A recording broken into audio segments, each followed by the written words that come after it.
The Genshin Impact community has been looking for a true Bennett replacement for years, and we might have finally found her. Early beta leaks for Nicole's full kit just dropped, and her mechanics are about to completely shake up the meta. But before you start planning your Primajump budget, listen closely. There is a massive catch to how her damage works, and if you play Melt or Vaporize teams, you need to hear this. Keep in mind this is ultra-early beta data from unverified sources. Numbers, stats, and mechanics are heavily subject to change, but the core design philosophy, that is locked in. Let's break down exactly why Nicole is the future of Genshin supports. To understand Nicole, you first need to understand the brand new system coming in the 6.x updates, Hexarai. Think of Hexarai as an exclusive synergy network built specifically for legacy Mondstadt characters. When you run 2 or more Hexarai units in the same team, you unlock massive team-wide buffs known as secret rights. Nicole isn't just a participant in this new system, she is the absolute cornerstone of it. She is the engine that makes these older Mondstadt teams terrifyingly viable again. Let's look at her actual kit. First things first, do not build her for personal DPS. Her personal DPS scaling is intentionally terrible. She is 100% dedicated buffer. Instead, she provides colossal elemental damage bonuses and flat additive damage on top of your active character's attacks.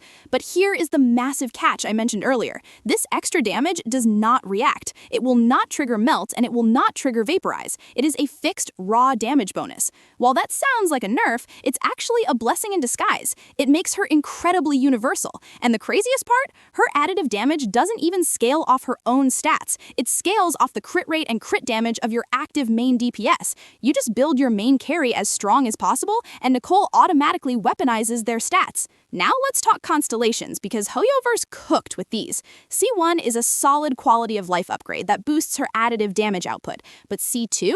C2 is the golden ticket. It provides a massive 20% enemy resistance shred.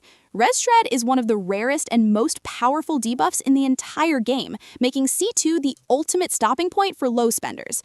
C4 is pretty average, standard filler, but if you are a whale pushing for C6, you are getting an absolute monster. C6 adds a 20% defense reduction. When you stack Defense Shred on top of the C2 Res Shred, you're basically playing the game on easy mode. One thing I really appreciate about Nicole's design is her plug-and-play flexibility. Yes, her maximum potential is locked behind running a 2-piece Hexarai team, but even if you ignore that mechanic entirely and slot her into a random team, she still retains about 33% of her raw buffing power. She does not punish you for experimenting. Also, keep an eye out for a brand new artifact set, temporarily called Brave. It's tailor-made for her, but the 4-piece effect does not stack, so you only need 1 set per team. So what is the ultimate verdict? Nicole is essentially the modern, future-proofed version of Bennett. She sacrifices amplifying reactions for raw universal damage buffing and insane enemy debuffs at higher constellations.